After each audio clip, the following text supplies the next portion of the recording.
எல்லாருக்கும் வணக்கம். ஆன்மா அருங்கோண சக்கரம் இந்த சேனலில் உங்கள்கிட்ட சந்திக்கிறது, உங்கள்கிட்ட பேசுறது பெரும் மகிழ்ச்சியாகவும் பெரும் பாக்கியமாகவும் கருதுகிறேன். இரவு வெட்டவெளி மனிதனாக பிறந்து பல்வேறுபட்ட துன்பங்கள் அடைந்து கடவுள் நிலையை அடைந்தவங்களை பற்றி தான் பார்க்க போகிறோம். இந்த தியானத்துக்குள்ள ஒரு உயர்ந்த செயலாக்கத்தையும் உயர்ந்த ஒரு மிகப்பெரிய செயல்களையும் நம்ம பார்த்துக்கிட்டு இருக்கோம், சொல்லிக்கிட்டு இருக்கோம். இந்த தியானத்துக்குள்ள அடிப்படையாக இருக்கின்ற மிகப்பெரிய ரகசியமாக இருக்கின்ற பொக்கிஷமாக இருக்கின்ற பல்வேறுபட்ட விஷயங்களை பற்றி நம்ம சொல்லியிருக்கிறோம். அப்படி தான் ஒரு சின்ன சின்ன இடத்து கூட பெரிய அதிசயமாகவும் பெரிய வியர்ப்பாகவும் ஏற்படுத்தும். இந்த யோக கலையில், யோக பாரம்பரியத்தில், இந்த தியானத்தில், இந்த யோகாவில், இந்த தியானம் என்று சொல்லப்படுகின்ற எத்தனையோ அதிசயங்கள் நிறைந்த இடத்துக்குள்ளே நான் சொன்னது போல் இந்த இடுப்பு பகுதியில் ஒரு மூலாதாரமும் மேலே தலைப்பகுதியில் ஒரு மூலாதாரமும் இதயப்பகுதி, இந்த 3 ஜங்ஷன் உடலில் ரொம்ப ரொம்ப மையம்னு சொல்லக்கூடியது. அந்த இதயப்பகுதி அதிதீவிரமான அதிசயங்களையும் அற்புதங்களையும் ஒரு பெரிய மையமாக இணைக்கிற பகுதியாக இதயப்பகுதி இருக்கும். அதுக்குள்ள மிகப்பெரிய அதிசயங்களும் ஆச்சரியங்களையும் ஏற்படுத்தக்கூடிய செயலாக இருக்கிறது. அதே மாதிரி கீழே இருக்கின்ற ஒரு மனிதனுக்கு முழுமையாக எல்லா பணியும் தியானத்தில் நல்ல செயலாக்கத்தை புரிகிறவங்க நிறைய பேர் தியானத்துக்குள்ள ஒரு பெரிய தியானத்தில் பெரிய வெற்றி அடையாமல் பேர் புகழில் பெரிய ஒரு செயலாக, பெரிய ஒரு சித்தில் பெரிய ஆளாக திகழ்ந்தவங்க நிறைய பேர் இருக்கிறாங்க. அவங்களுக்கு எங்கே அந்த பணி, அந்த செயலாக்கம் நிகழப்படுகிறதுனா, இடுப்போட பகுதியில் ஒரு மனிதனுக்கு இடுப்பில் ஒரு நாடி இருக்குது. அந்த நாடி வெளிப்படைந்து மிகப்பெரிய செயலாக்கமாக அந்த ஆசன வாயுகிட்ட ஒரு செயலாக்கம் இருக்கிறது. அந்த கீழ்ப்பகுதியில் அந்த நாடி இருக்கிறது. ஆசன வாயிலே கீழ்ப்பகுதியில் அந்த நாடி இருக்கிறது. அந்த நாடி வெளிப்படைஞ்சிச்சுன்னா ஒரு மனிதனுக்கு இந்த பெரிய சித்து, இந்த செயலாக்கம்லாம் வர தொடங்கிடும். பெரிய செயலெல்லாம் அவனுக்கு நடக்க தொடங்கிடுது. நிறைய பேர்களுக்கு பெரிய ப்ரொஃபஷ்னலாக இருக்கக்கூடிய பெரிய அனுபவம் பெற்ற யோகி சித்தர்களை தவிர நார்மலாக இந்த வாக்கு சித்து, இந்த காளியை வச்சு பண்ணுறது, அதை வச்சு பண்ணுறது, இதை வச்சு பண்ணுறது, வாய்க்குள்ளே இந்த லிங்கம் எடுத்தது, இந்த கதையெல்லாம் இந்த நாடி வெளிப்படைஞ்சு தான் இந்த வேலையை பண்ணது. வாய்க்குள்ளேருந்து தங்கத்தை எடுத்தது, லிங்கத்தை எடுத்தது, குடத்துக்குள்ளே கையை விட்டுக்கிட்டு 1 மணி நேரமாக 90 கொட்டிக்கிட்டே இருக்கிறது, இந்த மாதிரி இந்த மேஜிக்கெல்லாம் பண்ணது, பிளாக் மேஜிக், இந்த மாதிரி சித்துக்கள்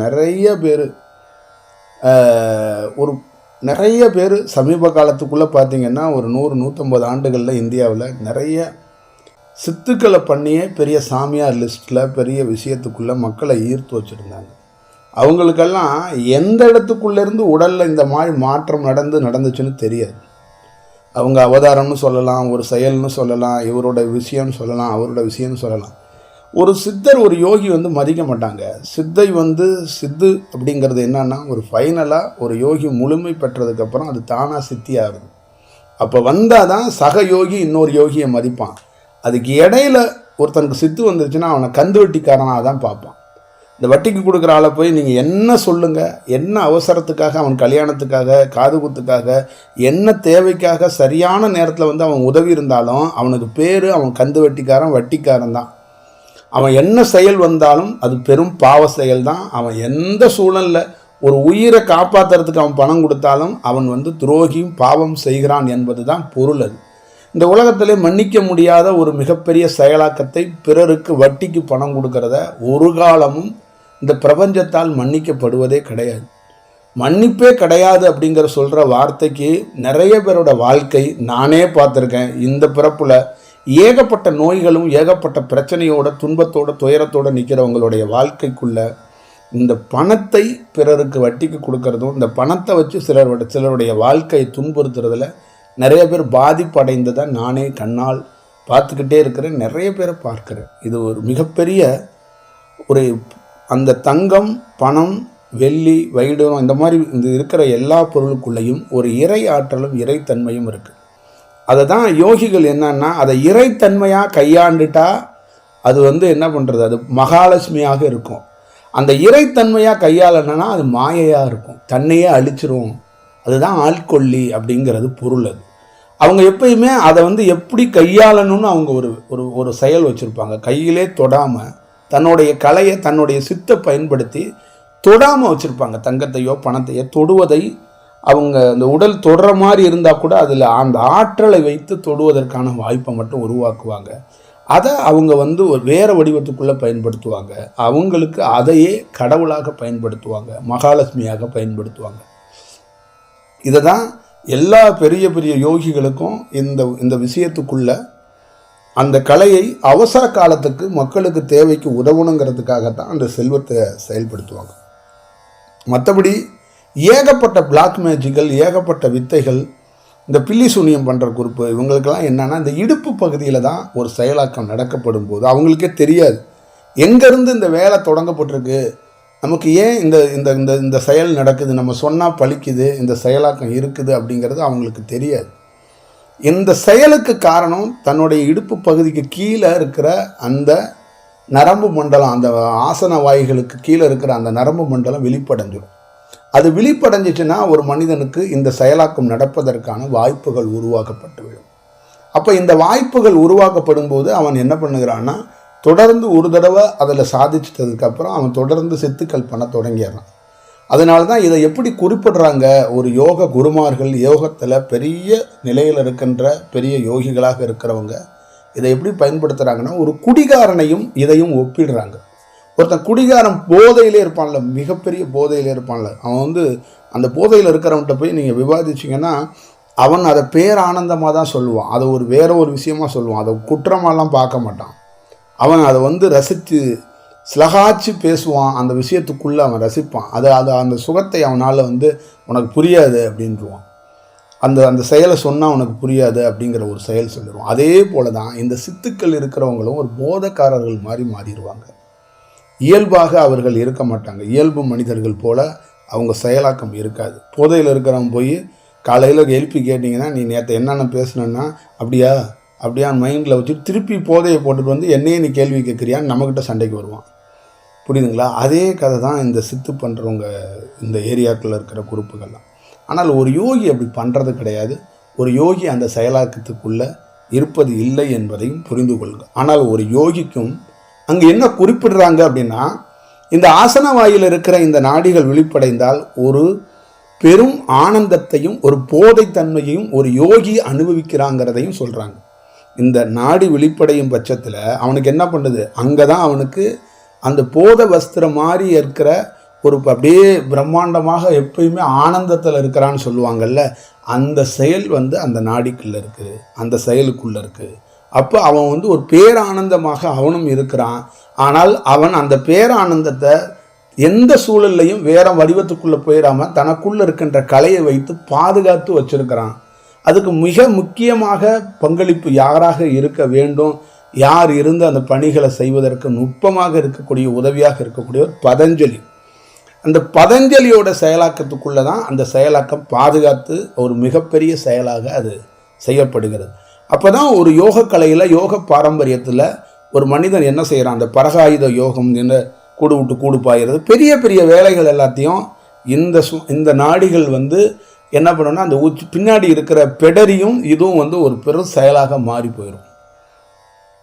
பெரும் செயலாக இந்த கனெக்ட் வந்து இடுப்பு பகுதியில் இந்த நாடி விழிச்சிச்சுன்னா இதய பகுதியில் இருக்கிற அந்த ஜங்ஷன் ஒர்க் ஆயிரும்.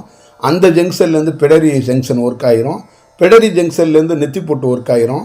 இப்போ இந்த எல்லா ஜங்ஷனையும் ஒரு செயலுக்குள்ளே உருவாக்கும் போது, ஒரு செயலாக பெரும் மாற்றத்துக்குள்ளே ஒருத்தன் இருக்கும்போது அவன் பெரும் வேலைகளை செய்யறதுக்கான அதிசயம் நிறைந்த வேலைகளை செய்வதற்கு பயன்படுத்துகிறான் ஒரு யோகி.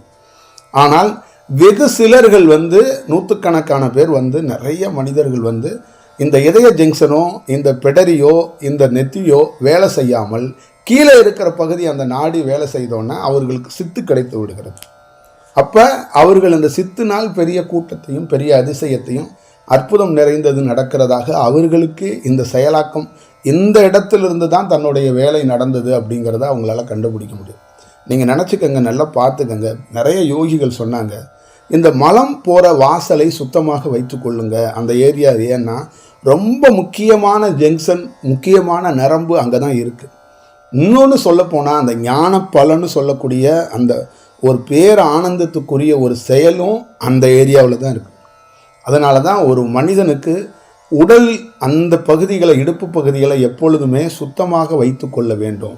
2 ஜங்ஷன் சொல்லுவாங்க யோகிகள்.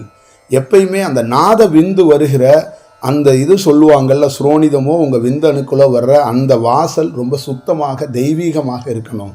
அது வந்து கடவுள் பயன்படுத்துகிற வாசல்னு அது சொல்லுவாங்க. இங்கே அந்த வாசல் நிறைய பேருடைய வாழ்க்கையில் பார்த்திங்கன்னா ஒரு துர்நாற்றம் அடிக்கக்கூடிய செயலாக்கத்துக்குள்ளே நான் பல்வேறுபட்டவர்களை பார்த்துருக்கிறேன். அது இப்படி வெளிப்படையாக உள்ளே இருக்கிறது நாடுறது அப்படி எல்லாம் கிடையாது. உள்ளுக்குள்ளே அதோடைய செயலாக்கங்கள் தன்மைகள் மாறப்பட்டதுனால தான், அதுக்குள்ளே நச்சுத்தன்மைகள் இருக்கிறதுனால தான் அவங்களுடைய வாழ்க்கை முறை பெரிய சோதிக்க முடியாமல் பெரிய பிரச்சனைக்குள்ளே இருக்கிறதையும் நம்மளால் அறிய முடியும். அதே மாதிரி இந்த மலை வாசல்களும் சில ஏரியாவில் சில விஷயங்கள் சரியாக இருக்கப்படணும். இந்த ஏரியா சரியாக இடுப்பு பகுதியில் இயங்கப்பட்டு ஒரு நல்ல செயலுக்குள்ளே மாறப்பட்டால் அவர்கள் வாழ்க்கை மிகப்பெரிய பொன்னாக ஒரு சரித்திரம் வாய்ந்த வாழ்க்கையை மாறுவதற்கான ஒரு வாய்ப்புகளை உருவாக்கப்படும். அந்த இடுப்பு பகுதியில் இருக்கிற அந்த நாடிகள் வெளிப்படைந்து அந்த செயலாக்கங்கள் தொடங்கும் போது இரத்த நாளங்கள் அனைத்தும் புதுப்பிக்கப்படும். இரத்த ஓட்டங்களில் இருக்கின்ற செயலாக்கங்கள் எங்கேயாவது அடப்பு இருக்குது, எங்கேயாவது ஒரு சின்ன சின்ன செயல் இருக்குது, என்னன்னா எல்லா இரத்த நாளங்களுக்குள்ளேயும் இருக்கிற செயல்கள் எல்லாத்தையுமே புதுப்பிக்கப்படும். அப்போ ஒரு யோகிக்கும் ஒவ்வொரு செயலும் காத்திருந்து அந்த செயல் வெளிப்படைய வைக்கிறதுக்கும் அந்த நாடி வந்து இல்லை ஒரு வெளியில் வந்ததுக்கப்புறம் உடலில் பருவ மாற்றத்தை ஏற்படுத்துது. அப்போ ஒவ்வொரு நரம்புகளுக்குள்ளேயும் ஒரு பருவ மாற்றத்தை ஏற்படுத்துகிற தன்மைகள் இருக்குது என்பதை நீங்கள் தெரிஞ்சுக்கணும். உடலில் வந்து அவ்வளோ பெரிய ப்ராசஸ் இருக்குது. அந்த ப்ராசஸ்னால தான் தியானத்தை பண்ணுற பழம்பெரும் யோகிகள் ரொம்ப நிதானமாக ரொம்ப கவனமாக கையாளுறாங்க. இப்போ நமக்குள்ள அந்த இடுப்பு பகுதிக்குள்ளே ஒரு வேலைக்குள்ளே விஸ்வாமுத்திரருக்குள்ளே இருக்கிற ஒரு செயலாக்கமும் நரேனுக்குள்ளே இருக்கிற செயலாக்கத்தினால தான் அந்த பகுதியை நம்ம வந்து கடப்பதற்கோ அந்த பகுதியில் வந்து ஒரு வேலை செய்கிறதுக்கு ஒரு வாய்ப்புகள் கிடைக்கப்பட்டது. அப்போ அந்த பகுதிக்குள்ளே ஒரு செயலாக்கங்கள் பெறுவதற்கு காரணம் என்னன்னா, அந்த செயல் ஒரு ஈஸியாக எளிதாக கடப்பதற்கும் அந்த ஈஸியாக ஒரு செயல் அந்த ஏரியாக்குள்ளே ஒரு வேலை செய்கிறது ரொம்ப கடினமாக தான் இருக்குது. எல்லாரும் வேலை செஞ்சிட முடியாது. நான் சொன்னது மாதிரி தான், நீங்கள் ஒரு இறைவனுடைய பிள்ளையாக மாறப்போறீங்க, பிரபஞ்சத்தோட பிள்ளையாக நீங்கள் மாறப்போறீங்க. உங்கள் வாழ்க்கை எதிர்காலம் மிக பிரகாசமாக இருக்க போதுன்னா ஆரம்பத்திலே உங்கள் இடுப்புக்கு கீழே இருக்கின்ற அந்த அந்த வாசன வாயுகளுக்கிட்ட இருக்கிற அந்த நாடி மட்டும் வெளிப்படைஞ்சிடக்கூடாது. அந்த நாடி தாமதமாக வெளிப்படையணும், கடைசியாக வெளிப்படையணும். அதை இறைவன் பாதுகாத்து கொள்ள வேண்டும். அது வெளிப்படையாத வரைக்கும் நீங்கள் ஒரு தலை சிறந்தவர் என்று அர்த்தம். நீங்கள் தாய் தந்தை இறந்ததுக்கப்புறம் அவர்களுக்கு புண்ணியதானம் பண்ணுறது, அவருக்காக ஒரு காரியம் பண்ணுறது சால சிறந்ததாக மிகப்பெரிய ஒரு கடமையாக சொல்லப்படுகிறது. அவர்கள் இறப்பதற்கு முன்னாடியே அந்த வேலைகளை செய்கிறதுக்கு எப்படி இருக்கோ அந்த மாதிரி தான் நீங்கள் என்ன பண்ணிடுவீங்கன்னா, அந்த நாடி விழிப்படைஞ்சிருச்சுன்னா அவன் மனிதன் என்ன பண்ணுறான்னா அந்த மாதிரி ஒரு செயலாக்கம் அவன் இறப்பதற்கு சமம்னு சொல்கிறாங்க அது யோகிகள். அந்த நாடி மட்டும் விழிப்படைஞ்சு சித்து தொடங்கிருச்சுன்னா அவன் தியானத்தில் அவனுக்கு தியானம் நின்று போயிடும். அவனை என்ன பண்ணிடுவாங்க, சாமியாராக கும்பிட ஆரம்பிச்சிருவாங்க, அவனை கொண்டாட ஆரம்பிச்சிருவாங்க. உலகத்தில் ஏகப்பட்ட பேர் வந்து அவனிடம் குழுமிடுவாங்க. அவனை என்ன பண்ணிடுவாங்க, ஒரு ஒரு ஒரு ஒரு தேனீக்கள் மாதிரி மொச்சிருவாங்க. அப்போ அவனுக்கு தியானம் சுத்தமாக நிற்கப்படுகிறது. கடவுளிடம் இருந்து அவன் துண்டிக்கப்படுகிறான், யோகிகளிடம் இருந்து துண்டிக்கப்படுகிறான், சித்தர்களிடம் இருந்து துண்டிக்கப்படுகிறான். யோகிகள், சித்தர்கள், கடவுள்கள் என்று பல்வேறுபட்ட செக்ஷன்கள் பிரித்து வச்சிருக்கிறாங்க. இந்த ஒவ்வொரு ஆற்றலுக்கும் ஒவ்வொரு தன்மைகளுக்கு ஏற்றது போல இந்த செயலாக்கங்கள் பேர் வடிவங்களாக பிரிக்கப்பட்டிருக்கிற ஒரு தன்மைகளாக தான் நம்ம கருதுகிறோம். அப்போ அவர்கள் இந்த மாதிரி செயலாக்கம் செய்பவர்கள் பெரும் நிலைகளில் இருக்கின்ற பெரிய யோகிகளிடம் இருந்து சாபம் பெறுவதற்கான வாய்ப்புகளையும் பெற்று விடுகிறார்கள். அந்த மாதிரி சாபம் பெற்றவர்கள் நூற்றுக்கணக்கான பேர் இருக்கிறார்கள். அதனால அந்த இடத்திலிருந்து காப்பாற்றப்பட்டதுனால்தான் தடுமாறி எங்கேயாவது போய் விழுந்து கை கால் உடஞ்சி மூக்கு உடஞ்சி கண்காதுகள் அங்கங்கே ஓட்டையாகி பஞ்சர் ஆகிராமல் பாதுகாத்து ஒரு சைக்கிள் டிப்பை எப்படி பாதுகாத்து நல்லபடியாக ஒரு சைக்கிள் வாங்கினதுலேருந்து ஒருத்தர் வந்து சைக்கிள் ஓட்டிக்கிட்டே இருக்கிறாராம். அந்த சைக்கிள் அந்த டயர் வந்து பஞ்சரே ஆகலையாம். பல நாள் வந்து ஆச்சரியம், ஏன் பஞ்சரே ஆகலை அப்படிங்கிறது தான் பெரிய ஆச்சரியம். அதுபோல் அந்த பஞ்சர் ஆகாமல் ஒருத்தருக்கு இருக்கவே இருக்காது, வாய்ப்பே இல்லை. பல பஞ்சர்கள் ஆகியே தீரணும். பஞ்சர் ஆகாமே ஒருத்தருடைய சைக்கிள் இருந்துச்சான், பல நாள் பல இடங்களில் ஓட்டிட்டாராம். அதை சைக்கிளை அந்த செயலை ஒருவன் பாதுகாத்திருக்கிறான். காயகல்பமாக இருக்கும்போது அந்த டயரே வேற ஒரு வடிவத்துக்குள்ளே மாறும்போது அந்த உள்ளே இருக்கின்ற காத்துக்களுக்கு ஒரு ஆற்றல் இருக்கும்போது அது பாதுகாக்கப்பட்டு எந்த செயலுக்குள்ளேயும் குத்தினாலும் உள்ளே அது அந்த ஓட்டை உழுகாமல் அந்த டீப்பு அந்த சைக்கிளுக்கு பாதுகாக்கப்பட்டிருக்கிறது. அதுபோல தான் நம் உடலுக்குள்ள தியானம் பழகிற ஒவ்வொரு மாணவனுக்கும் பிரபஞ்சத்துடைய பிள்ளைகளாக, யோகிகளுடைய பிள்ளைகளாக, சித்தர்களோட பிள்ளைகளாக இருக்கணும்னா தவத்தில் முன்னேறுவது மட்டுமே பெரும் தலையாய கடமையாக இருக்க வேண்டும். சுகத்துக்கு ஆசைப்பட்டு தன்னுடைய உடலையோ தியானத்தையோ ஒருவன் இழந்து விடக்கூடாது.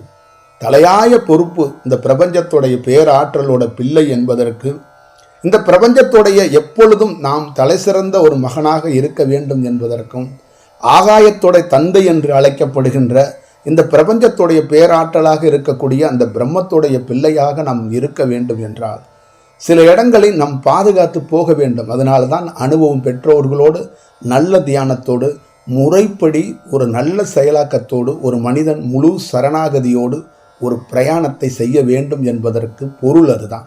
அந்த செயலாக்கத்தில் தான் ஒரு மனிதன் மிகப்பெரிய செயலாக்கத்தை செய்ய முடியும்.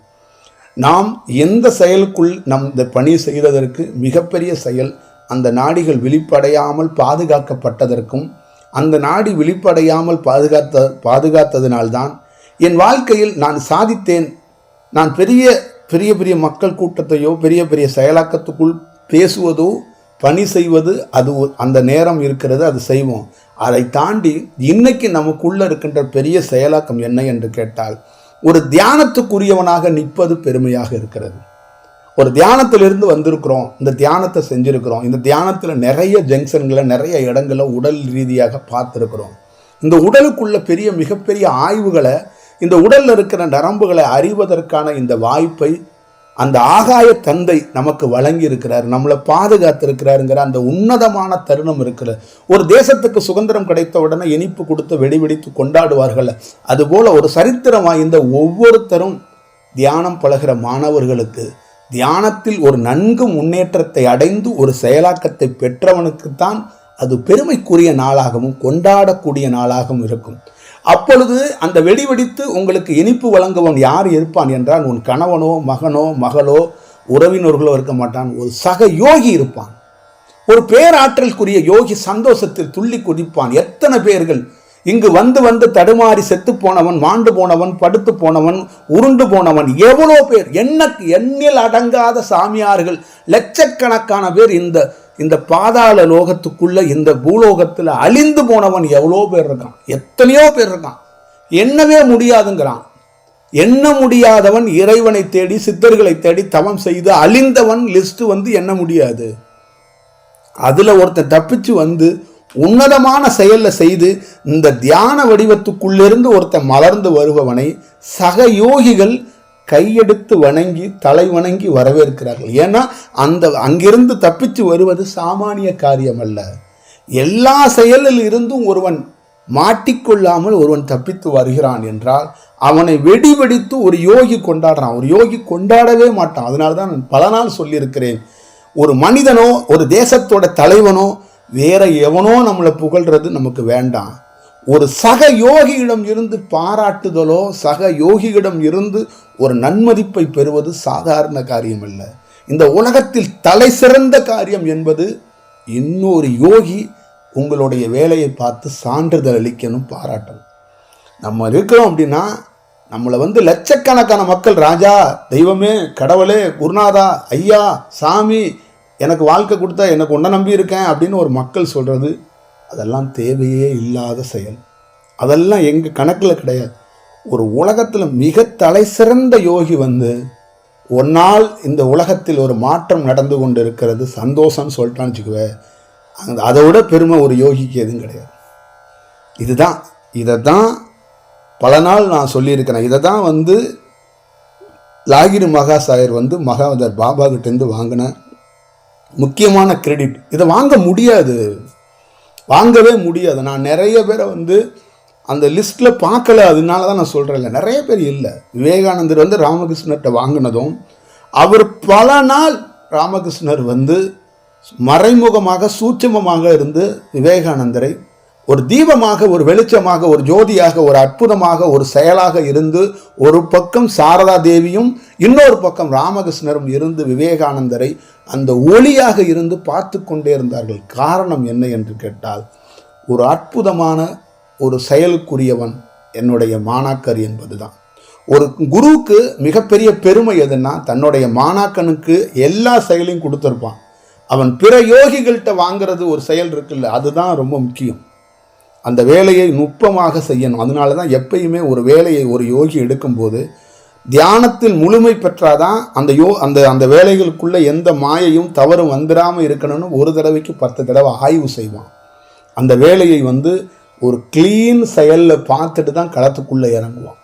அதனால்தான் எப்பொழுதும் சொல்வார்கள், மனிதன் எப்படி வேணாலும் பயணிக்கலாம், எப்படி வேணாலும் பிராணிக்கலாம், எப்படி வேணாலும் போகலாம். ஒரு யோகி என்பவன், ஒரு தியானிக்கிறவன், ஒரு தியானத்தில் சும்மா நார்மலாக நீங்கள் தியானம் பண்ணுறது உட்காடுறீங்களா தினந்தோறும், காலை தியானம், மாலை தியானம், நைட்டு தியானம். ஒரு தியானங்கிறதுக்கு மரியாதை என்னன்னா, தியானம் பண்ணுபவன் ரெகுலராக யோசிக்க மாட்டான் என்பது உண்மையான பொருள்.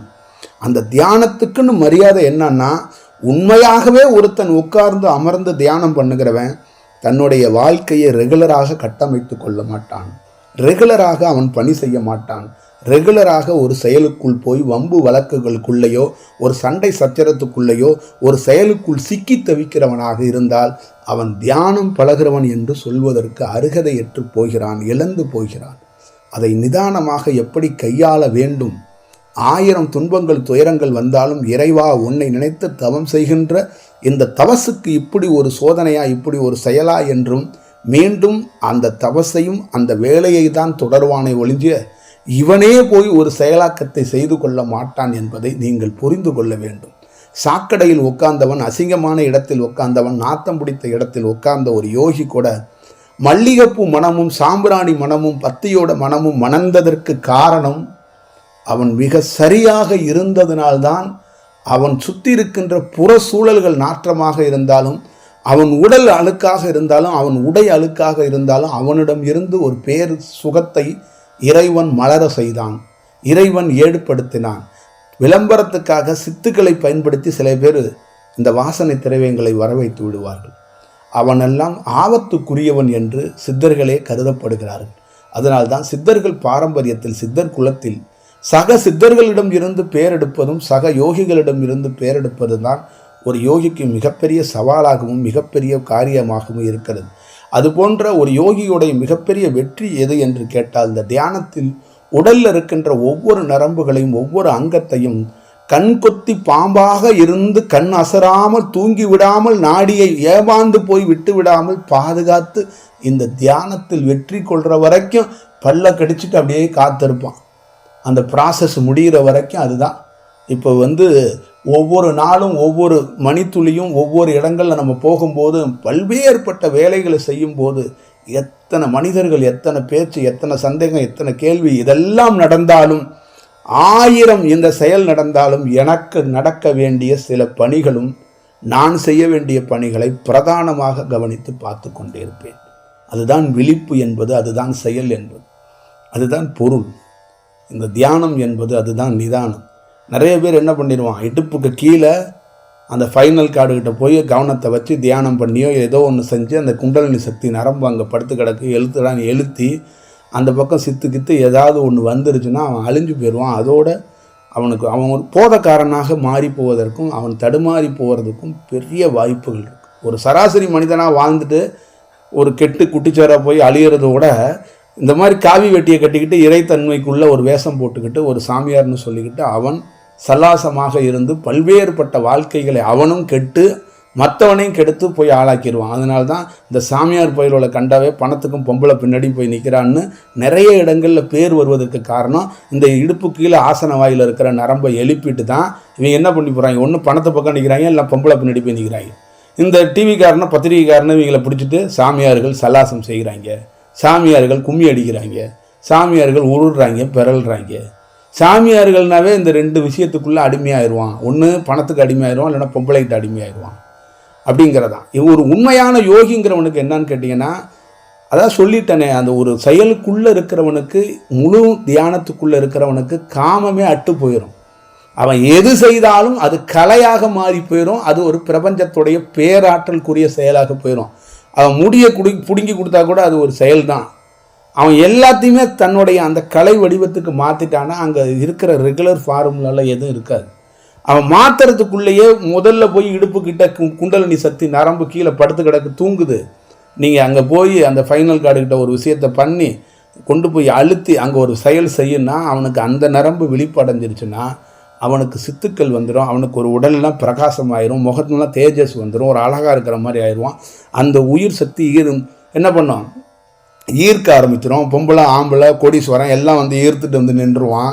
அப்போ வந்து இவன் பண்ணுற சித்துக்களையும் வந்து கொய்யாப்பழத்தை தூக்கி கொடுப்பான், மாம்பழத்தை தூக்கி கொடுப்பான், பட்டுப்படையை தூக்கி கொடுப்பான், அதை செய்வான் இதை செய்வான்.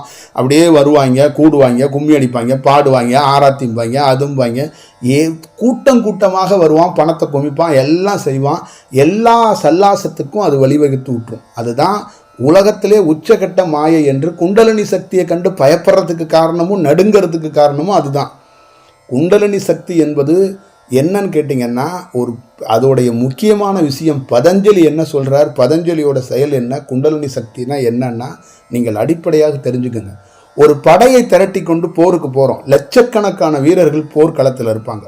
லட்சக்கணக்கான வீரர்கள் தனித்தனியாக இருப்பாங்க. ஒவ்வொரு செக்ஷனுக்கும் ஒரு தளபதி இருப்பான். இந்த தளபதிக்கு இத்தனை தளபதிக்கு மேலே ராஜா இருந்து இந்த போரை நல்லபடியாக நடத்துங்கடான்னு வெளியில் பார்த்துக்கிட்டு இருப்பான். அதற்கு பக்கத்தில் ஒரு ராஜகுரு இருந்து இந்த போர் நல்லபடியாக இருக்குன்னா அவன் ஒரு பக்கம் பிரார்த்தனை பண்ணிக்கிட்டு இருப்பான்.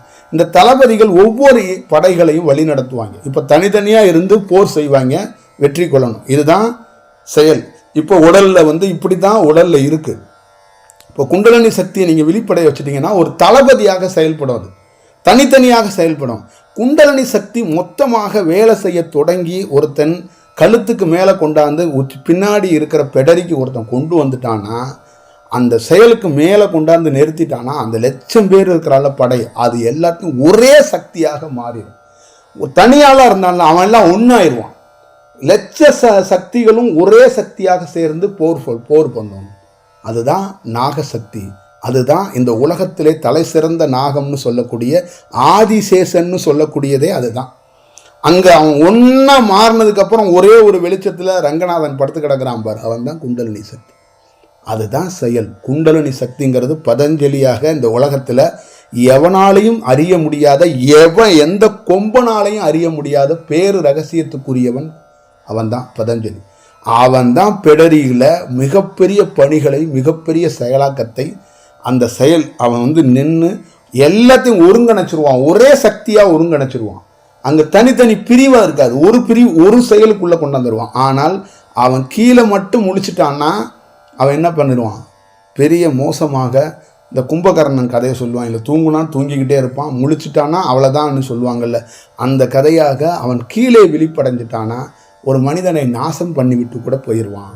அது மதம் கொண்ட யானைக்கு சமமான செயல். அதனால தான் எப்பொழுதும் ரொம்ப கவனமாக அந்த இடத்துக்குள்ளே அந்த வேலைகள்லாம் செய்யும்போது அவரவர்களுடைய முன்ஜென்மத்துடைய செயலாக்கமும் காலத்துடைய சூழ்நிலையும் பொறுத்தே தான் இந்த செயலாக்கங்கள்லாம் நடக்கப்படுகிறது. அதை எப்பொழுதுமே நீங்கள் வந்து அவசியமாக பார்த்துக்கணும். இதை தான் எப்பொழுதும் சொல்வார்கள், தியானத்துக்குள் மட்டும் ஒரு மனிதனுக்கு பேராசை வந்து விடக்கூடாது. தியானத்தில் மட்டும் எப்படி இருக்கணும்னா, இந்த இது நல்லா இருக்குப்பா, இதை போய் பண்ணிவிடணும், இதை போய் செஞ்சுவிடணும், நான் தியானத்துக்கு போனேன் அங்கே பயங்கரமாக அப்படின்னு தியானத்தை சமீப காலத்தில் பேராசையாக அணுகிறார்கள். இது என்னுடைய வார்த்தை இல்லை, யோகியோடைய வார்த்தை. தியானத்தை ஒருவன் பேராசையிலிருந்து விடுபடுவதற்காகத்தான் தியானம். ஆனால் தியானத்தையே இப்போ வருகின்ற அனைவர்களும், இப்போ வருகிற யங்ஸ்டராக இருக்கிறவங்களும் நிறைய இதில் யாரை சொல்கிறாங்க யோகிகள்னால், நிறைய பெண்களை சொல்கிறாங்க. பெண்கள் சாதிக்க முடியாமல் போனதுக்கு என்ன காரணம் மெயினாக அப்படின்னு சொன்னால், அவர்கள் பேராசையாக இந்த தியானத்தை அணுகிறார்கள், அவர்கள் பார்க்கிறார்கள் அப்படிங்கிறத ஒரு மையமாக ஒரு யோகி வச்சு செய்கிறான். அதே நேரத்துக்குள்ள அவர்கள் செயலாக்கத்தை மாற்றி ஒரு நல்ல செயலாக்கத்துக்கும் ஒரு நல்ல விடியல்ல பெண்களுக்கான ஒரு காலமாக இந்த காலம் மலர்வதற்கும் பெண்களே மிகப்பெரிய உயரத்துக்கு வருவதற்கான காலமும் இருக்குது. ஆனால் இந்த தியானத்தை வந்து பேராசையாக அணுகிடக்கூடாதுங்கிறத மையமாக நீங்கள் வச்சுக்கோங்க. உங்கள் இதயத்தில் ஒரு பெண்ணாக இருக்கிறவ, தவம் பண்ணுறவ, உனக்கு தெரியும் நீ தவத்தை பேராசையாக அணுகிறியா, உண்மையாகவே சத்தியத்துக்குரிய இருந்து தன்னை நெருப்பில் இட்டா கூட நான் சுத்தமானவள் என்பது அந்த நெருப்பே எனக்கு பயப்படும்.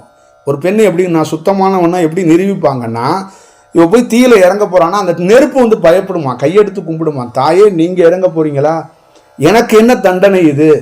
ஏன்னா நிஜமானவங்க எறும்புனாங்கன்னா நெருப்பு எரியுமா. இது சத்தியங்க, என் தாய் மீது சத்தியமாக சொல்கிறேன். ஒரு நெருப்பை கொளுத்திட்டீங்கன்னா அந்த நெருப்புக்குள்ள உண்மையான சத்தியம் திணைந்தவள் ஒரு பெண் இறங்குனான்னு வச்சுங்களேன், அந்த நெருப்பு எரியும் என்பது சித்தர்களுடைய வாக்கு, யோகிகளுடைய வாக்கு. அந்த நெருப்பு பயப்படுமா, இது எனக்கு தண்டனை, மிகப்பெரிய தண்டனை அப்படிங்கிறது. அங்கு சுத்தம் இல்லாதவர்களை தான் எரித்துவிடும். சுத்தம் இருக்கிறவங்க என்ன பண்ணுறது, அவ்வளோதான். பச்சை மரத்தை நீங்கள் கேள்விப்பட்டிருக்கீங்களா, பட்டினத்தாரோ நிறைய யோகிகள் வாழை மரத்தை வந்து எரிச்சாங்கன்னு. அப்போ என்ன கதை அப்படின்னா, சுத்தமானவனாக இருந்தால், சுத்தமான ஒரு செயலாக்கத்துக்குரியவனாக இருந்தால், ஒரு தவசாக இருந்தால் அவனுக்கு எதுவும் சாத்தியப்படும், எதையும் அவனால் சாத்தியம் செய்திட முடியும். ஒரு இயல்பாக ஒரு மனிதனாக இருக்கிறவனுக்கு சர்க்கரையை போட்டு மண்ணெண்ணெயை ஊற்றி பெட்ரோலை ஊற்றி இந்த கட்டையை வச்சு அந்த கட்டையை வச்சு வக்கீலை வச்சு பூசி ஒரு பணத்தை எரிப்பாங்க. ஒரு ஒரு ஒரு சாதாரண ஒரு நல்ல ஒரு செயலாக்கத்துக்குரியவனாக இருந்தால் இப்படி ஒரு மண்ணை தூவி அள்ளி போட்டு கூட அவனை சரி செஞ்சு விட்றோன்னா அது அவனுக்கான வேலை அப்படியே நடக்கும். அப்போ ஒரு தவத்தை ஒரு செயலை அணுகும்போது அதுக்குள்ளே மோகத்தோடு அணுகிடக்கூடாது, அதுக்குள்ளே ஆசையோடு அணுகிறவிட. இதற்கு நிறைய பெண்கள் நீங்கள் கேட்பீங்க, உங்கள்கிட்ட கேள்வியாக வைக்கிறேன். கதவை திறந்தால் காற்று வரும், இத்தனைக்கு ஆசைப்படு, அத்தனைக்கு ஆசைப்படு. இந்த புத்தகத்தெல்லாம் படிச்சுட்டு எத்தனை பெண்கள் தெரியுமா போய் கூட்டம் கூட்டமாக போனாங்க. இதை கதவை திறந்தால் காற்று வருமா அப்படிங்கிற புத்தகத்தையும் இத்தனைக்கு ஆசைப்படுன்னு இந்த புத்தகங்கள் வரும்போது ஒரு வார இதழில் எழுதப்பட்டு ஒரு பெரிய தமிழ் தொலைக்காட்சியில் பேட்டி கொடுத்தோன்னே அதிகமாக படையெடுத்தவர்கள் பெண்கள் தான். அப்போ பெண்கள் எல்லோருமே 100% நாம் ஒரு அனுபவத்தை பெறணும் அப்படிங்கிறத தாண்டி ஒரு பேராசைத்துக்குள்ளே தான் குதிச்சாங்க. அப்போ அங்கே ஒரு ஆய்வுகள் நடக்கப்படலை. இப்பயும் நீங்கள் நிறைய சென்டர்களில் நீங்கள் உங்களை சுய பரிசோதனை பண்ணிக்கலைன்னா உங்களுக்கான செயல் தான் நடக்கும், எங்களுக்கான செயல் நடக்காது. ஒரு பெண் என்பவள் சுய பரிசோதனை பண்ணிக்கொள்ள வேண்டும். தன்னை வந்து பராமரிப்பதும் பாதுகாத்து கொள்வது மட்டும் இல்லை, தான் யாருன்னு போய் செய்யணும். தன்னுடைய உடலையை தன்னுடைய கற்பையை பாதுகாத்துக்கிறவ மட்டும் ஒரு பெண் இல்லை, தன்னுடைய குடும்பத்தையும் சேர்த்து பாதுகாத்துக்கிறவ மட்டும் பெண் இல்லை. தான் செய்கிற பணி சிறந்ததா, சரியா, தன்னுடைய போற பாதை சரியா, தன்னுடைய எல்லா செயலும் சரியாக இருக்கிறதா என்பதை ஒரு பெண் அறிந்தால்தான் அந்த குடும்பம் நல்லா இருக்கும். ஒரு பெண்ணை நம்பி பின்னாடி ஒரு 10 பேர்த்த கட்டமைச்சு வச்சிருப்பாங்க, சும்மா கிடையாது. இப்போ நான் பார்வதி தேவி சரியா இல்லைன்னா நான் வந்து உங்ககிட்ட இந்த உரையை நிகழ்த்த முடியுமா? இந்த உரை நிகழ்த்துவதற்கான காரணம் யார் தெரியுமா? அடிப்படையாக பார்வதி. அந்த அன்னை ஒழுங்காக இல்லை, என்னை ஒழுங்காக வழி நடத்தலைன்னா, நான் தருதலையாக இருந்தேன்னா என்னை நம்பி எப்படி 10 பேர் உருப்பிடுவான், என்னை நம்பி 10 பேர் எப்படி ஜெயிப்பான்? அந்த அன்னை ஒழுங்காக இருந்து அவள் சரியாக என்னை வழி நடத்தினதுனால தான், பார்வதி தேவியோடைய மிகப்பெரிய வழிகாட்டுதல் இருந்ததுனால தான் இந்த பேருரை வருகிறது, இந்த பேர் செயல் நடக்கிறது. அப்போ இந்த செயலுக்கு காரணம் யாரு? ஒரு உயர்ந்த பெண்மணி தான் காரணம். அவள் உயர்ந்த செயலாக இருக்கக்கூடியதுனால தான் என்ன பண்ணுறா, என்னை உருவாக்குவதற்கும் நான் வளர்ந்ததற்கும் முக்கியமாக காரணம், பிரதானமாக காரணமாக இருப்பவள் தேவி பார்வதியாகவே இருக்கிறாள். அதனால தான் அயலாமல் என்னை அவ தூங்கிடாமல் நான் தூங்கும்போது அவள் என்னை எப்பொழுதும் விழித்திருந்து என்னை காத்து அருள்னவள், என்னை வழிகாட்டினவா அவள் தான். நீங்கள் வந்து கோயிலில் இருக்கிற பார்வதி, இந்த அங்கே இருக்கிற பார்வதி, சிலையில் இருக்கிற பார்வதி, இந்த அகிலாண்டேஸ்வரி கோயிலில் இருக்கிற பார்வதி, தயவு செய்து அது ஆற்றலாக சக்தியாக இருக்கிறாள் பார்வதி. நான் கோயிலில் இருக்கிற அங்கே இருக்கிற இங்கே இருக்கிற சிவபெருமானும் பார்வதியும் ஒரு புகைப்படத்தில், அந்த பார்வதியை நான் சொல்லவில்லை. நான் பார்த்த பார்வதி ஆற்றலாக சக்தியாக எல்லோ கலரில் மஞ்சள் நிறம் கொண்ட அந்த தன்மை கொண்டவள் பார்வதி தேவி. நான் பார்த்தவள் மஞ்சள் நிறத்துக்கு சொந்தக்காரி என்று பொருள். அவள் இருக்கிறான்னா அந்த எல்லோ நிறத்துக்குரியவள். அவளுடைய ஒரிஜினல் அந்த உயிருடைய பேராற்றல் வந்து எல்லோ நிறத்துக்குரியவள். அவள் தான் நம்மளை இந்த வாழ்வு அளித்தவள், நம்மளை வழி நடத்தினவள், நமக்கு எல்லா செயலையும் கற்றுக் கொடுத்தவள். பல உடலுக்குள்ள இருக்கின்ற தியானத்துக்குள்ள இந்த மாற்றத்தை அடிப்படையாக அடைவதற்கும் இந்த பெறுவதற்கும் இந்த தியானத்தில் ஒவ்வொரு படிகளை எடுத்து வைப்பதற்கும் ஒவ்வொரு நரம்புகளுக்குள்ளே போகும்போதும் சிக்கல்களும் முடங்கி போவதற்கும் உடலில் உஷ்ணம் வருவதற்கும் பித்தங்கள் கபங்கள் எல்லாம் அதிகரிப்பதற்கும் பேர் செயலுக்குள் முடங்கி கிடக்கிறவனை ஆங்காங்கே பழுதடைந்து போய்விடாமல் உடல் பழுவடைந்து போய்விடாமல் உடலில் வேற ஒரு சலனத்துக்குள் செய்து விடாமல் வேற ஒரு இடத்துக்குள் மாற்றினவள், வேற ஒரு செயலாக்கத்துக்குள் இருப்பவள். ஆரம்பத்தில் மனிதனாக இருக்கும்போது ஒரு மலட்டுத்தன்மையில் இருந்தவன், ஒரு நீர்த்தன்மை இல்லாதவனுக்கு மலட்டுத்தன்மை வந்துவிடும். நீர் சக்தி இல்லைன்னாவே மலட்டுத்தன்மை உடலில் இருக்குன்னு அர்த்தம். அப்போ அந்த நீர் சத்தும் சூரியன், அதனால தான் சுதந்திரக்கலை சூரியக்கலைன்னு சொல்கிறது. அது ரெண்டோடைய தன்மை குறைஞ்சிருச்சுனாவே ஒரு உடலில் மலட்டுத்தன்மை வந்துடும் அப்படிம்பாங்க. அந்த மாதிரி மலட்டுத்தன்மை வந்தவனை அந்த நீர் சத்துக்களை அதிகரித்து அந்த சூரிய தன்மைகளையும் அதிகரித்து தன்னுடைய செயலிலிருந்து உயிர் சக்திகளை பெருக்கி தியானத்துக்குள்ள அடுத்த படியை எடுத்து வைப்பதற்கான வாய்ப்பை வழங்கியவள் பார்வதி தேவி. முடங்கி போயிடாம. அப்போ உயிர் சக்தி இப்போ எப்படி இருக்குது? உயிர் சக்தியாகவே இருக்கிறோம், பிரகாசிச்சு இருக்கிறோம். உயிர் சக்திகள் ஒரு டயத்தில் என்ன பண்ணோம்? மலட்டுத்தன்மையில் கடந்தோம். ஒன்றும் இல்லாத ஒரு ஆள் தான், ஒரு ஆம்பளை தான், ஒரு செயல் தான். ஆனால் வெளியில் பார்க்குறதுக்கு உங்களுக்கு ஆம்பளை எல்லாம் செயல். ஆனால் உயிர் சக்தி என்ன இருக்கும்? ஒரு ஆண் என்பவனுக்கு 28% 30% ஆச்சும் அந்த உயிர் சக்திகள் இருக்கணும்.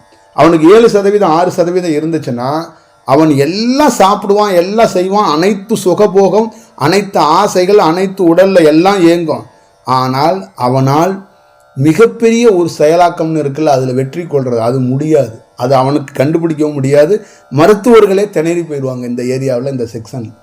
அவங்க பொதுப்படையாக என்ன சொல்லுவாங்க? சாப்பாட்டு விஷயத்தில் நீங்கள் இந்த ஜூஸ் குடிங்க, அந்த ஜூஸ் குடிங்க, உணவை டெவலப் பண்ணுங்கள், நீர் சக்தியை பெறுவான். ஒரு சித்தர் என்ன பண்ணுவான்? சுண்டி விரலை வச்சுட்டு இந்த வித்தையை காட்டிட்டு போயிடுவாங்க. இந்த கொய்யாப்பழத்தை தூக்கிட்டால, ஆப்பிளை தூக்கிட்டால, மாதுளம்பழத்தை தூக்கிட்டால உனக்கு நீர் சத்து வரலாம். இங்கே சுண்டி விரல் இருக்குல்ல, சில சித்தர் என்ன பண்ணுவான்? சுண்டி விரலுக்கு கீழே ஒரு ஓரத்தில் அழுக்கு இருக்குல்ல, அதை புட்டு கீழே தூக்கி போட்டு போயிடுவான்.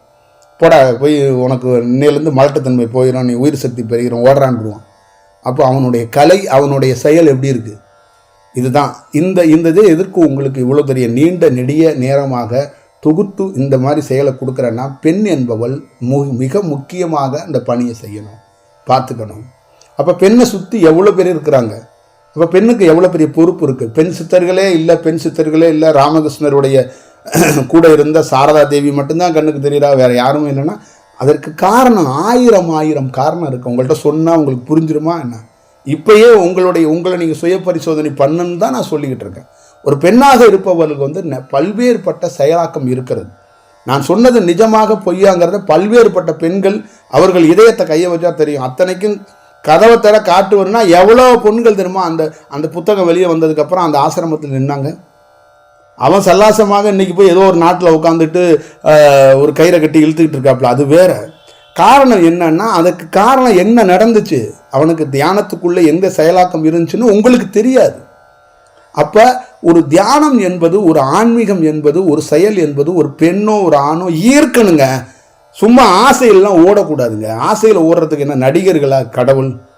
என்ன அது என்ன சர்க்கஸ் கம்பெனியா? நம்மளெல்லாம் இருக்கிறோம்னா ஈர்க்கணும். அந்த உயிர் சக்தி உண்மையிலே உங்களை தூண்டுனா தான் வரணும், இல்லைன்னா வரக்கூடாது இந்த பக்கம்லாம். தியானம் என்பது என்னன்னா, அந்த ஒருநிலை ஏற்படணும், ஒரு மனது ஒருநிலை ஏற்படணும், ஒரு ஸ்பார்க் ஆகணும். தன்னை தாண்டி உள்ள ஒரு வேலை செஞ்சாதான் ஒருத்தன் வரணுமே வந்து சும்மா நடிகர்களை பார்க்க வந்து ஆட்டோகிராஃப் வாங்க வர மாதிரி தியானத்துக்குள்ள, தியான மண்டபத்துக்குள்ளலாம் ஒரு பெண்ணு கால் எடுத்து வைக்கக்கூடாதுன்னு நான் வைக்கவே கூடாது. அதை ஈர்க்கணும். அது உண்மையிலேயே அதுக்குள்ள ஒரு உயிர் இருக்கணும். அந்த உயிர் இருந்து நம்மளை இழுக்கணும். அது ஒன்று. இப்போ இழுக்கிறதுல 2 விதம் இருக்குது. மாயையிலையும் ஆசையிலையும் போய் நிறைய பேர் நின்றுக்கிட்டு இருக்கிறது ஒன்று இருக்குது. காலையில் 4 மணிக்கே சினிமா தேட்டரில் நடிகர்களை பார்த்து நிற்கிறது பேர் அதுக்கு என்ன? பேராசை என்று பொருள். அது ஈர்த்தெல்லாம் கிடையாது, அது கண்டிப்பாக ஈர்ப்பெல்லாம் கிடையாது. அது பேர் அது ஈர்ப்புன்னு அது நீங்களாக சொல்கிறது. ஈர்ப்பு என்பது வேறு. ஒருத்தன் ஒரு யோகி உயிரோடே இல்லை, அவன் வந்து செத்துட்டான், சமாதியில் இருக்கிறான், யாருன்னே அவனை வந்து பார்க்கவே முடியாது. ஆனால் அவனை நினச்சிக்கிட்டு ஒரு பெண் வந்து அப்படி தவம் இருந்துகிட்டு இருக்கான், பல நாள் தவம் இருக்கிறான், உண்மையாக இருக்கிறான். அவனை பார்த்தது அவன் ஒரு நாள் கூட வரல, பல ஆண்டுகள் இருக்கிறான். அதுக்கு காரணம் அப்படியே ஈர்த்து போய் தன்னை மறந்து போய் அப்படியே இருக்கிறான். ஒரு நாள் அந்த யோகி வந்து ஒரு ஒளியாக காட்சி கொடுத்தான். அவன் சொன்ன ஒரே வார்த்தை அந்த யோகி அந்த பெண்ணிடம், நீ ஈர்த்ததுனால், நீ உண்மையிலே உள் சார்ந்து அந்த தியானத்தில் உள்ள போய் கவனித்து ஒரு வேலை செஞ்சதுனால உனக்கு இந்த ஆசீர்வாதம் கிட்ட இருக்கிறது. ஆணுக்கும் பெண்ணுக்கும் என்ன வித்தியாசம்னா, வேகமாக ஆசையில் மாயையில் மாண்டு போகக்கூடியவள் பெண், கொஞ்சம் ஒரு 10 நாள் கழித்து சாவக்கூடியவன் ஆம்பளை, 10 நாளைக்கு முன்னாடி சாவக்கூடியவ யாருன்னா பொம்பளை. எல்லாத்துலேயும் முதல் வேகப்படுவது என்னன்னு கேட்டிங்கன்னா, ஒரு போருக்கு போய் ஆம்பளை வீரன் அது இதுன்னு வெளியில் போய் சம்பாரிச்சுட்டுலாம் வரலாம். ஆனால் வீட்டுக்குள்ளேயே இருந்து ஒரு ஆசையில் மாண்டு போக முதல் இடத்துல யார் இருக்கான்னா பெண் தான் இருக்கிறார். அப்போ அது அந்த யோகி உரை நிகழ்த்தி இருக்கிறார். நடந்த சம்பவம் அந்த பெண்கிட்ட சொல்லியிருக்கார். மாண்டு போகக்கூடிய இடத்தில் பெண்மணி இருந்தும், பல ஆசைகளும் பல துன்பங்களும் பல துயரங்களும் இருந்தும், விளக்குகளையும் திரிகளையும் நெய்களையும் தேங்காய்களையும் பூக்களையும் பழங்களையும் அள்ளிக்கொண்டு அலைகின்ற போது கடவுளை தேடிக்கொண்டு ஆசையாக என் புருஷனுக்கும் என் மகனுக்கும் என் மகளுக்கும் வேலையோ அதோ இதோ கிடைத்துவிட வேண்டும் என்று வெள்ளிக்கிழமைகள் படிகளை கழுவி கொண்டு பொட்டு வைத்து கொண்டிருந்த பெண்களுக்கு மத்தியில் உண்மையாக எல்லாத்தையும் விட்டுவிட்டு துறந்து விட்டு துறவமாக தவமாக வீட்டுக்குள்ளேயே எல்லா இல்லற பணிகளையும் செய்து கொண்டு, கணவனுக்கு தேவையான பணிவிடையும் செய்து கொண்டு, கணவனை பட்டினி போடாமல், உடல் பட்டினியும் போடாமல், வயிறு பட்டினியும் போடாமல், குழந்தையையும் பத்திரமாக பாதுகாத்து பேணி காத்து, துணிகள் எல்லாம் துவைத்து வீடுகளை அலசி சுத்தமாக செய்து எல்லா பணியையும் செய்துவிட்டு உண்மையாக தவசாக இருந்து முழு நேரமும் ஒரு தியானத்தையும் ஒரு குடும்பத்தையும் 2 கண்ணாக பார்த்து ஆசைக்குள் சிக்காமல் இந்த வேலையை செய்ததினால் நீ ஒரு சிறந்த பெண்மணி மட்டும் இல்லை, பெண் குலத்துக்கே நீ ஒரு எடுத்துக்காட்டு. நீ வாழ்வாங்கி வாழ்வாயா பெண்ணே அப்படின்னு ஒரு யோகி வந்து அந்த பெண்ணுகிட்ட சொல்லி ஆசீர்வாதம் பண்ணி, ஆசையை திறப்பதற்கு நீயே பெண் குலத்துக்கு முதல் படியாக இருப்பாய். பெண் என்பவளே ஆசை என்று பொருள். அவ என்னன்னா, பெண் ஏன் ஆசைன்னா, பெண்ணை பார்த்தாவே இன்னொருத்தனுக்கு ஆசை வந்துடும். பெண்ணு கொஞ்சம் அழகா இருந்துட்டான்னா அவன் எவனாலையும் அவன் உங்களை வந்து பேசக்கூட மாட்டான். ரோட்டில் போகும்போது பார்த்துட்டாவே அது ஆசை தான். அப்போ பெண்ணாக இருக்கும்போது பெண் என்பவளே மற்றவர்களை தீண்டக்கூடியவர்கள், அவர்களை வந்து தூண்டி விடக்கூடிய ஒரு சக்தி கொண்டவள் பெண் என்பவள். அவனுக்கும் உனக்கும் பேச்சுவார்த்தை கூட கிடையாது. அவன் உன்னை சாலையில் கடந்து போகும்போது பார்த்துட்டு போனா கூட என்ன ஆகிப்போம், அவன் வாழ்க்கையில் தீண்டப்பட்டு விட்டான் என்று அர்த்தம். பேரழகிய ஒருத்தையை பார்த்தாங்க அங்கேயே விழுந்துட்டாங்கன்னு சொன்னா கூட முடிந்து விட்டது. இதுதான் உண்மையான செயல். இந்த செயலெல்லாம் இருந்து ஒருத்தி பாதுகாத்தா மிகப்பெரிய செயலை செஞ்சாங்கிறது பெரிய செயல். அதனால தான் பெண்ணுடைய உண்மையான வரலாறு, சீதா தேவியோடைய வரலாறோ காமாட்சியோ பெண் தெய்வங்களை பற்றி நீங்கள் உண்மையிலே டீப்பாக போய் எந்த பெண்ணை போய் கும்பல, பெண்ணை பார்க்கல. அது பெண் பிள்ளை வளர்த்தவன் நான். அதனால தான் பெண்ணை பற்றி நான் பேசுகிறேன். பெண் இந்த காலத்தில் உயர்வாக வருவா. நிறைய வீட்டுக்கு ஒரு 2 பொம்நாட்டிகள் சித்தர்கள் இருப்பான்னு நான் சொல்லிக்கிட்டு இருக்கிறதுக்கு காரணமே அதுதான். ஏன்னா ஒரு பொம்பளை வளர்த்துருக்கிறா, என்ன பெண்ணு உருவாக்கி இருக்கிறா, பார்வதி தேவி வளர்த்துருக்கிறா. அப்போ எப்படி இருப்போம், என்ன செயலாக்கத்துக்குள்ளே இருப்போம். அப்போ பெண் என்பவள் எவ்வளோடைய ரோல் எவ்வளோ பெரிய முக்கியங்கிறத அறிஞ்சதுனால தான் சொல்கிறேன். அப்போ பெண் எப்படி இந்த செயலாக்கத்துக்குள்ளே பெற்றுக்கணும் அப்படிங்கிறத பெண் கடவுளாக இங்கே எவ்வளோ பேர் பாதிக்கப்பட்டிருக்கிறாங்க. அதை பற்றி உங்களுடைய டீப்பான அந்த பெண்ணை பற்றி அந்த மாதிரிலாம் நீங்கள் ஆய்வு பண்ண மாட்டீங்க. வெள்ளிக்கிழமை செவ்வாய்க்கிழமை ஆடி வெள்ளி அது இந்த இப்போ வந்துடும், இந்த ஒரு 2ஆம் தேதியோ 3ஆம் தேதியோ பிறந்துடும், கொழு வச்சுருவாங்க. எல்லா சிலையும் தூக்கி வச்சு ஒரு வேலையை பண்ணி ஒரு எல்லா பெண்களும் சேர்ந்து கும்மி அடித்து ஒரு வேலையை செஞ்சுருவீங்க. அதெல்லாம் கடந்து ஒரு வேலை செய்யணும். நீ சிலை வை, ஒரு செயல் செய், சுண்டல் அவி, 10 20 கொழு பொம்மையை வை, என்ன வேணாலும் வை. அங்கே நீயே உன்னை ஒரு சிலையாக அந்த குழுவில் வைக்க முடியுமா? அப்படி என்னைக்கு வைக்கிறியோ அன்னைக்கு நீ சாதிச்சுட்டேன்னு அர்த்தம், ஜெயிச்சுட்டேன்னு அர்த்தம்.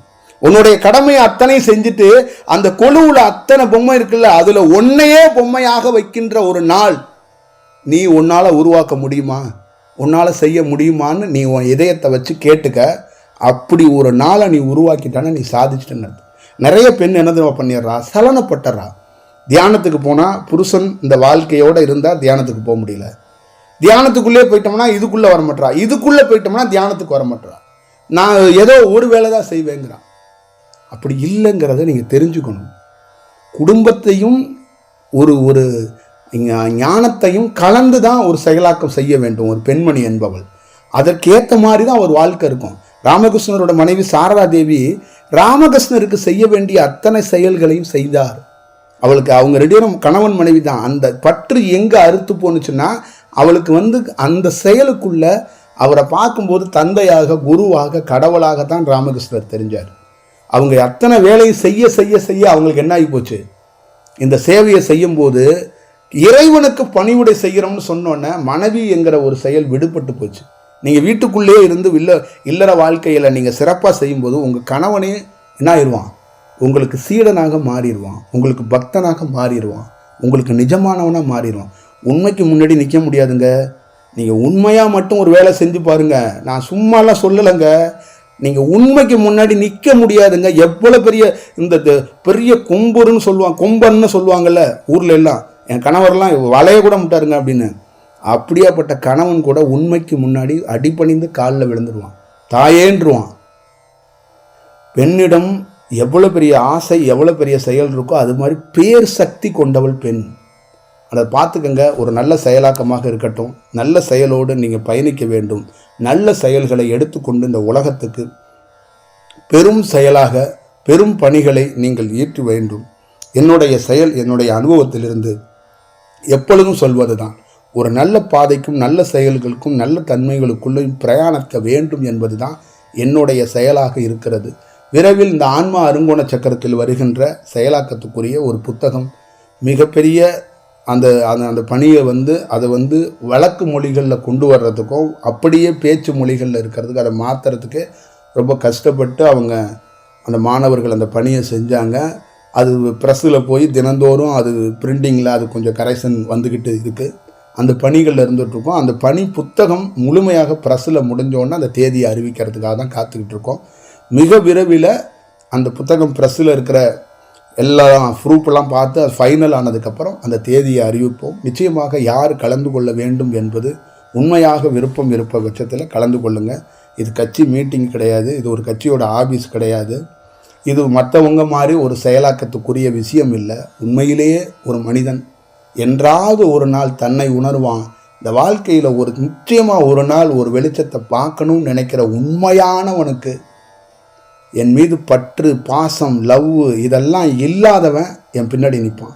இந்த பற்று, பாசம், புகழ் இந்த மாதிரி செயல் என் மீது வைத்திருந்தா கூட என் பின்னாடி அவனால் நிற்க முடியாது.